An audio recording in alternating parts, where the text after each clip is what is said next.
आप बच्चे नहीं हो। आप लोगों को हित अहित का ज्ञान होना चाहिए। इंद्रियों की मांग को अपनी मांग मानना, मन की विलासता को अपनी मानना, ये आपको बांध देगा, प्रकृति में बांध देगा, माया में बांध देगा। भागना पड़ेगा, संसार स्वीकार करना पड़ेगा, गिरना पड़ेगा। इस बात को अंदर से समझिए। आपको बहुत मजबूत रहना है। अभी तो माया ने कोई प्रश्न ही नहीं किया आपके सामने।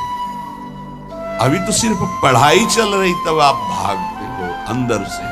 बाहर से चाहे हमारे नजदीक भले दिखाई दे रहे हो, और जिस दिन प्रश्न आया तो आप समझ कितने नंबर आएंगे आपकी परीक्षा के। पहले ही आप मांग कर रहे हो जगत की, तो जब प्रश्न आएगा कि एक तरफ जगत का आकर्षण, एक तरफ प्रभु का आकर्षण, तो आप उत्तर क्या दे पाओगे? क्योंकि पहले ही जगत का आकर्षण है, इसी को तो मिटाना है। नहीं समझ पा रहे आप, इसी को मिटाना है आपको।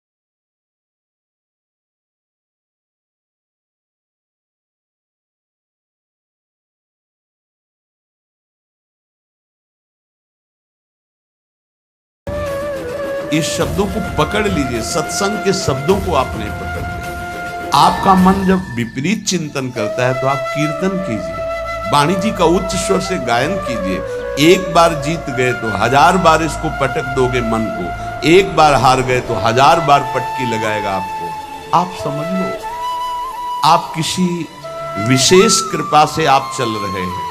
अगर इस विशेष कृपा की अवहेलना करेंगे तो आपका परमार्थ रुक जाएगा।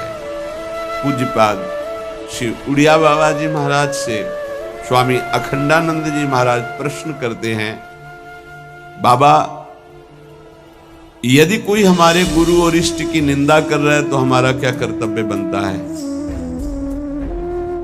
यदि कोई हमारे गुरुदेव की इष्ट की निंदा करता है तो हमारा उस समय क्या कर्तव्य बनता है? उत्तर, उस उपासक को चाहिए कि उसके सामने जो इष्ट की निंदा या गुरुदेव की कर रहा है वहां से तत्काल हट जाना चाहिए। कभी भी दोबारा उसके पास नहीं बैठना चाहिए। नीति कहती है कि सहन नहीं करना चाहिए, लेकिन प्रीति कहती है कि उठ के चल देना चाहिए, लड़ाई झगड़ा नहीं करना चाहिए। बहुत ये व्यवहार की बहुत काम की बात है। प्रायः ऐसा संयोग मिलता है कि हमारे इष्ट और गुरुदेव की अवहेलना करने वाले हमारे रिश्तेदार, नातेदार, संबंधी ही होते हैं, माता या पिता या ऐसे। क्यों होते हैं? क्योंकि जब उनका कोई संबंधी भगवत मार्ग में चलता है तो फिर उनकी भावनाओं के विरुद्ध हो जाता है। अगर वो उनकी भावनाओं का ही केवल पोषण करने लगेगा तो इष्ट गुरु से विरुद्ध हो जाएगा, पक्का। आगे चल के देख लेना। और जब इष्ट गुरु की भावना में वो पुष्ट होता है तो उनकी लौकिक भावनाओं को वो कुछ भी नहीं गिनता। अब उनको लगता है कि ये जो हमारा पुत्र है या पुत्री है या पत्नी है या परिवार का सदस्य है, कितना हमें प्यार करता था, ये जब से गुरु जी से मिला, जब से उपासना में आया, तब से ऐसा हुआ। तो उसकी गुरु के प्रति, इष्ट के प्रति भी निष्ठा नहीं रहती, भक्ति नहीं रहती, और उसी के अंदर से माया निंदा करवाने लगती, बहुत प्रियजनों के द्वारा। अब वहां क्या हमारा कर्तव्य है? हमको पास नहीं बैठना, हमको उनका विरोध नहीं करना। बाबा कहते हैं नीति तो आदेश करती है सहन ना करने की बात। संत शंभुश्री पद अपवादा कही सुनी तहां अस मर्यादा काटी जीव तासु जो बसाई, नीति कहती है। लेकिन बाबा कह रहे हैं भक्ति कहती, प्रीति कहती है कि हमको क्रोध नहीं करना, हमको वैर नहीं करना, बदला लेने की भावना नहीं करना और ना हमको सुनना है। कान में अंगुली डाल के तत्काल वहां से अलग हो जाना, उससे फिर पुनः मिलना नहीं, उसका संबंध हृदय से अस्वीकृत करना है। जो सहन करता है तो भगवान और गुरुदेव में उसकी प्रीति स्थित हो जाती है। यही जीवन का परम लाभ है। दूर का कोई करे तो चलेगा, बिल्कुल पास का करेगा, नजदीक एकदम विरोध शुरू होगा, बिल्कुल नजदीक शुरू होगा। आपको बचाना है अपने आप को और उसका भी मंगल मनाना है। भगवान से प्रार्थना करनी है कि इसकी बुद्धि शुद्ध हो जाए और अपने को उसके आकर्षण, संबंध, वचन तीनों से दूर हटाना है। क्योंकि भगवान की स्मृति स्वयं श्री भगवान हैं। अगर आप इष्ट और गुरु की निंदा सुनेंगे, करना तो बहुत दूर की बात, तो आपकी भगवत स्मृति गायब हो जाएगी, स्मृति चली जाएगी। स्मृति गई तो कुछ नहीं रहेगा। यहां तक कि उपासक को भगवान से भी बढ़कर भगवान की स्मृति पर भाव रखना चाहिए। यस्य स्मरण मात्रेण जन्म संसार बंधना, जिनका स्मरण मात्र संसार में जन्म मरण के चक्र से मुक्त कर देता है, उन प्रभु की स्मृति को प्रभु से भी बढ़कर के मानना है। कोई कहे प्रभु से बढ़कर कैसे हो सकता है? तो प्रभु तो हमारे हृदय में है, लेकिन उनकी स्मृति नहीं है, तो नाना प्रकार के विकारों में हम बंधे बह गए। और जिस दिन से गुरु कृपा से भगवत स्मृति जागृत हुई, तो हमें सुख मिला, शांति मिली, विश्राम मिला। दुख प्रभु नहीं दूर किए, प्रभु तो सबके हृदय में बैठे। प्रभु की स्मृति भजन ने दुख दूर किया। गोस्वामी जी ने भी लिखा कि सबके हृदय अछत अविकारी, सकल जीव जग दीन दुखारी, तहां वेद अस कारण भाखा। वहां वेद ऐसा कारण बता रहे कि भगवान तो सबके हृदय में अछत अविकारी सुख सिंधु विराजमान है, पर जीव सब दीन दुखी हो रहे हैं, विषयों के प्रति दीन और दुखी हो रहे हैं। उसका कारण क्या है? भजन नहीं है। भगवान के होते हुए दुख निवृत्त नहीं हुआ, लेकिन जे भी भजन प्रारंभ हुआ भगवत स्मृति, वो दुख को जड़ से मिटा दिया। इसलिए भगवत स्मृति भगवान से भी बढ़कर, ऐसे भगवान की स्मृति देने वाले गुरुदेव और जिनकी स्मृति ऐसे हमारे आराध्य देव, अगर इनकी कोई निंदा करे तो मेरा प्रिय कैसे हो सकता है? माया जहां आप एकाग्रता करके प्रभु में लगने की कोशिश करेंगे तो विविध रूपों में आकर आपको आकर्षित करेगी। आप आकर्षित ना हो, आप विरोध से परास्त ना हो, आप अपनी भक्ति को पुष्ट रखें। जो जीव मेरा और तेरा, मैं और मोर, इसी को महत्व दे रहा है, वो भगवान से प्यार नहीं कर सकता। क्योंकि भगवान से प्यार करने के लिए इस मेरा और तेरा को, लौकिक शब्द को मिटाना पड़ेगा। मैं सिर्फ प्रियालाल का हूं, प्रियालाल मेरे, बस ये हृदय की स्थिति होनी चाहिए। देख लीजिए, प्रभु में ऐसी स्थिति, अनन्य चिंतन तभी हो सकता है जब हृदय में बात आ जाए कि मैं प्रभु का, प्रभु मेरे, बस सिर्फ प्रभु मेरे। प्रभु का वैभव रचा हुआ नहीं, प्रभु का जो भी है वो उससे मेरा संबंध नहीं, प्रभु से संबंध है। प्रभु का रचा हुआ तो अखिल ब्रह्मांडों में रजोगुणी लीला हो रही, तमोगुणी लीला हो रही, सतोगुणी लीला हो रही। नहीं, हमें प्रभु चाहिए, ये लीला नहीं, ये माया नहीं। जितनी भगवान की स्मृति में जन डूबते हैं, उतना ही आनंद का अनुभव होता है।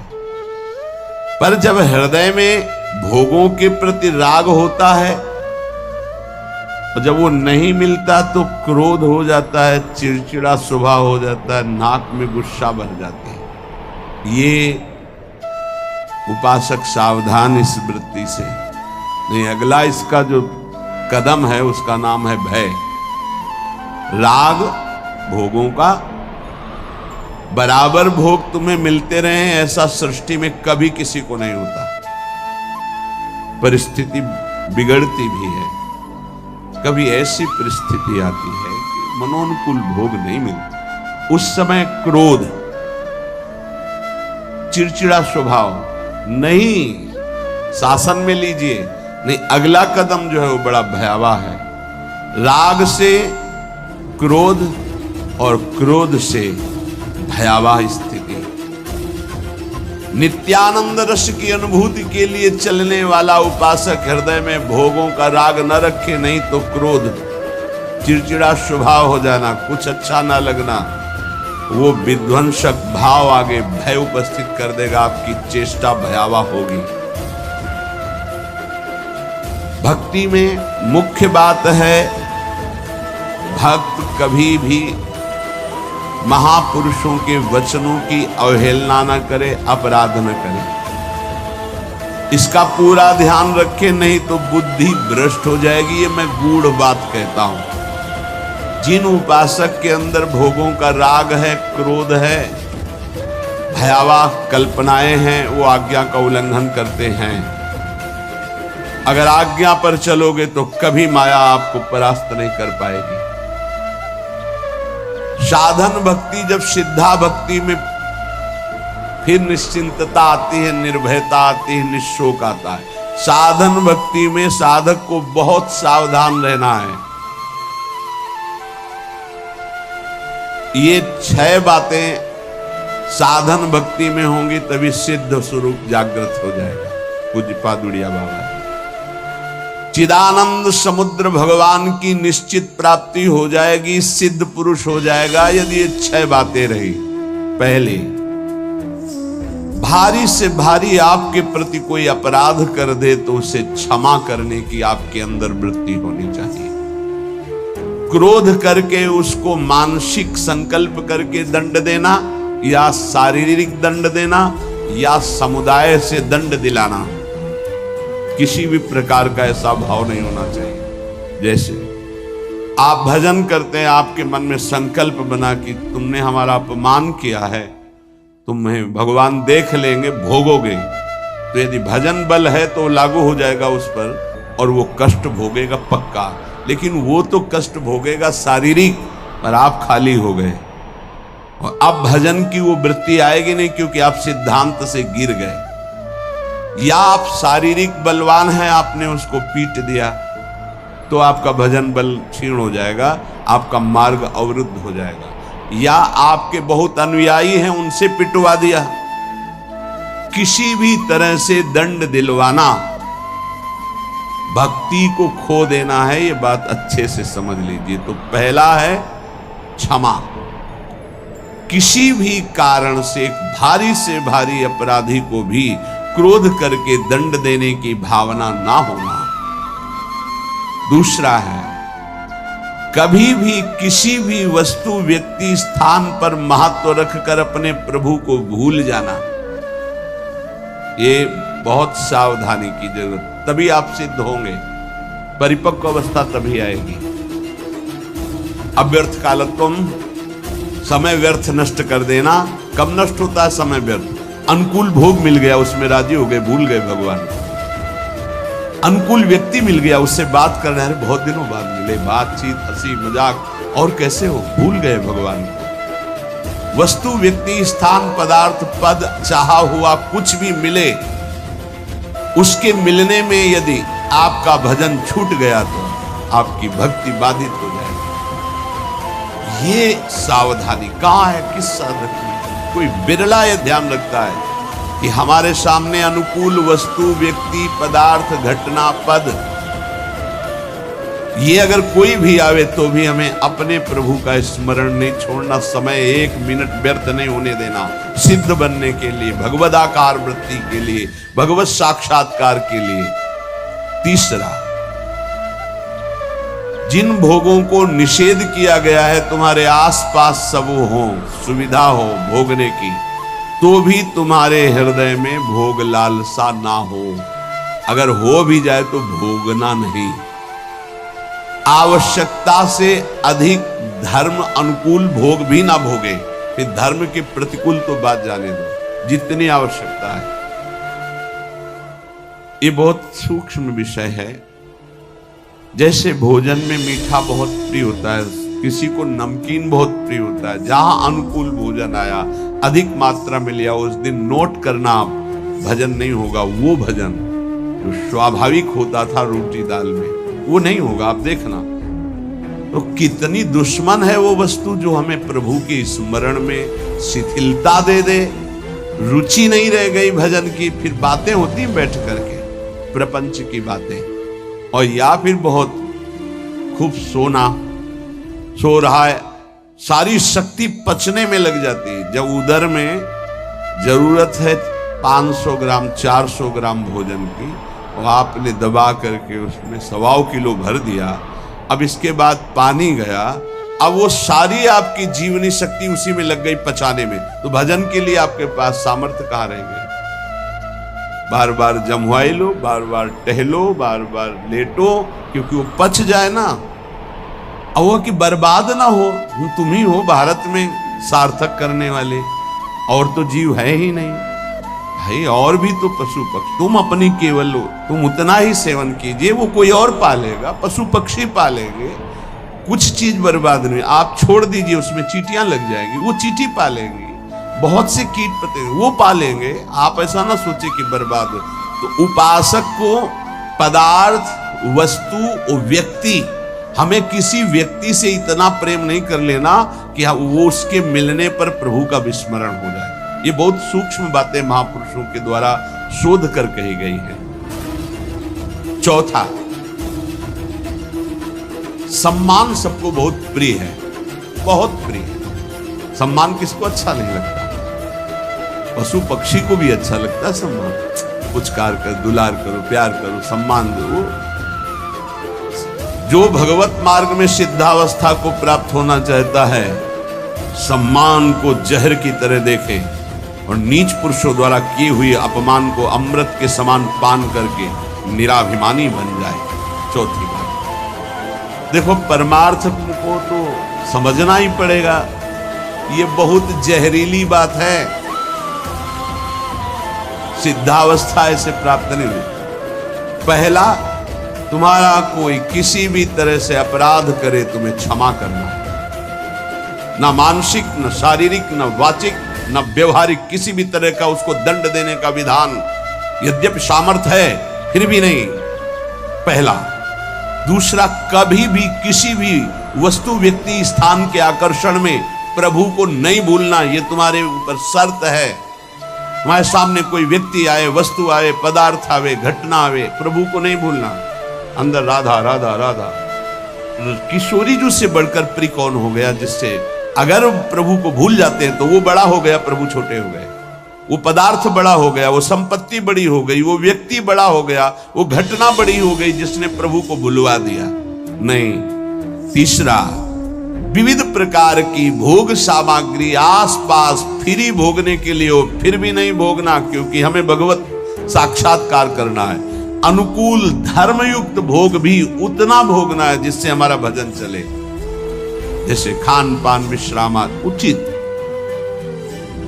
सम्मान सबको प्रिय होता है, अपमान सबको दुखद होता है। भक्त को अपमान अमृत के समान लगता है, सम्मान विष के समान लगता है। उल्टा, वो निराभिमानी होता है। पांचवा, इष्ट देव के चिंतन में व्यभिचार नहीं होना चाहिए। व्यभिचार ये परिपक्व भगवत साक्षात्कार की बात है, साधारण साधक की, प्रारंभिक साधक की बात नहीं है। 4 बार शिव जप लिया, 5 बार अमुक जप लिया, फिर जप लिया, ये जप लिया, वो जप लिया, नहीं।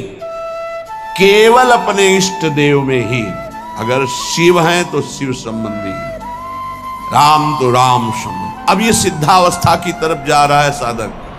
यहां खिचड़ी नहीं होगी, यहां सीधे एक वृत्ति केवल अपने इष्ट देव की, उन्हीं का स्वरूप, उन्हीं का सेवा, उन्हीं का नाम जप, उन्हीं के गुण कीर्तन, उन्हीं के प्रेमियों से मिलना, इष्ट मिले और मन मिले, तभी परिपक्व सिद्धावस्था को प्राप्त होंगे।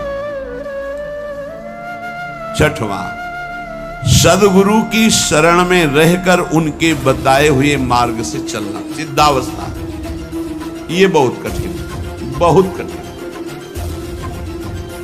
सदगुरु की आज्ञा में जो जीवन दे दे, बहुत।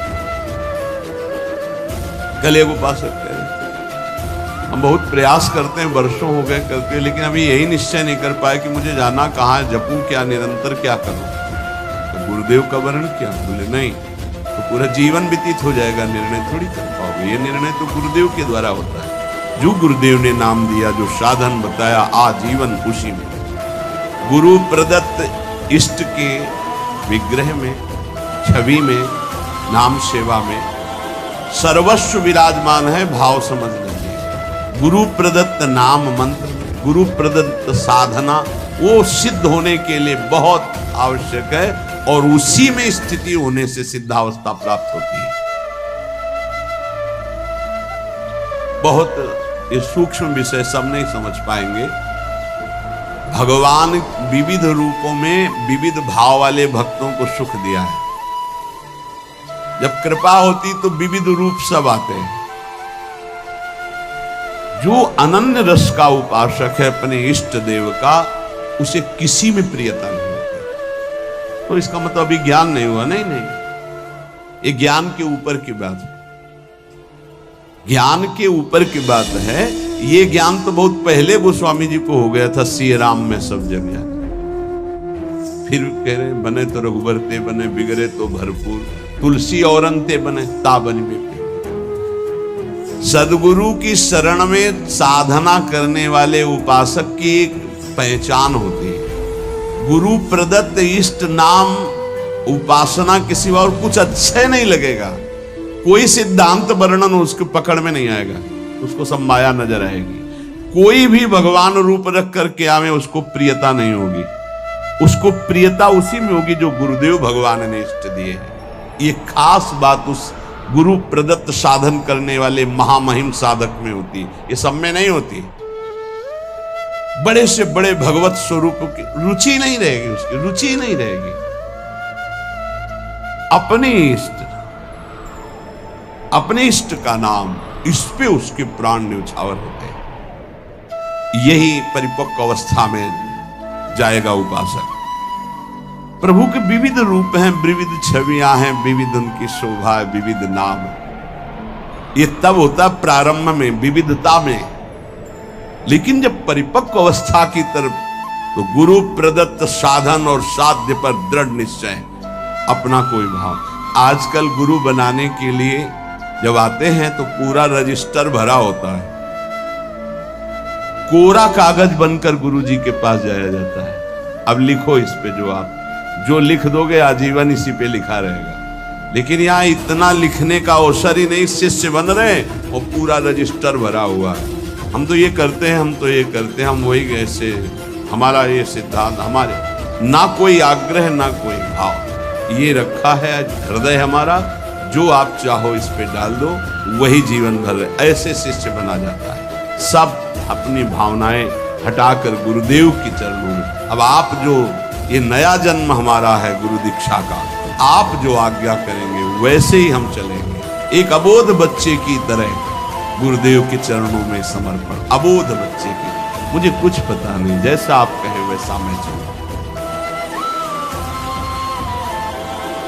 ये 6 बातें जिसके जीवन में है, उसके अंदर भक्ति की निष्ठा जागृत हो जाती है और वो सिद्ध महापुरुष हो जाता है। फिर पहला, हर परिस्थिति में क्षमा।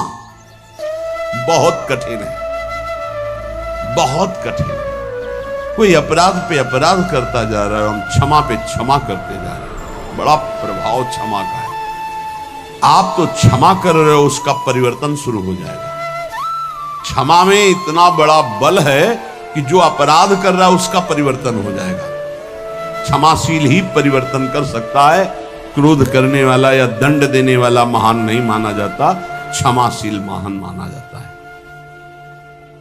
दूसरा, कभी भी किसी भी परिस्थिति में समय व्यर्थ न जाना, वस्तु व्यक्ति स्थान के संयोग में। तीसरा, कोई भी भोग सामग्री समीप फिरी पर नहीं भोगना प्रभु के। मेरे प्राप्ति के लिए मेरा भक्त सब सुखों का त्याग करता है। भगवान ने कहा जो पवित्र भोग हैं उनको भी आवश्यकता के अनुसार ही, विधि भोग हैं जिनका निषेध नहीं किया गया, धर्म पूर्वक भोग सकते हैं, उनको भी आवश्यकता के अनुसार जितना कम से कम सेवन कर सके।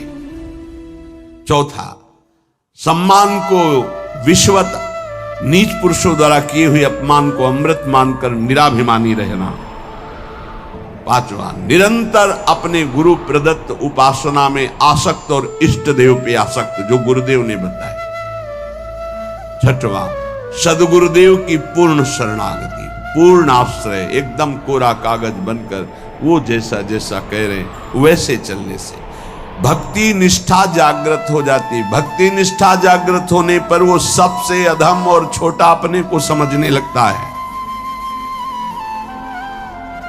अपने को इतना तुच्छ मान लेता है कि उसके भजन सेवा सद्गुण जितने हैं उनका उसके अंदर अभिमान ही नहीं आता। इसी कारण वो सिद्ध हो जाता है। थोड़ी सी साधना अभिमान उत्पन्न कर देती। क्यों? क्योंकि गुरु कृपा नहीं है। इसलिए जहां निराभिमानी होकर प्रभु से अपना संबंध जो था है, जो रहेगा, उसका बोध हुआ, उसी समय उसे भगवान की प्रेम लीलाओं का अनुभव होने लगता है।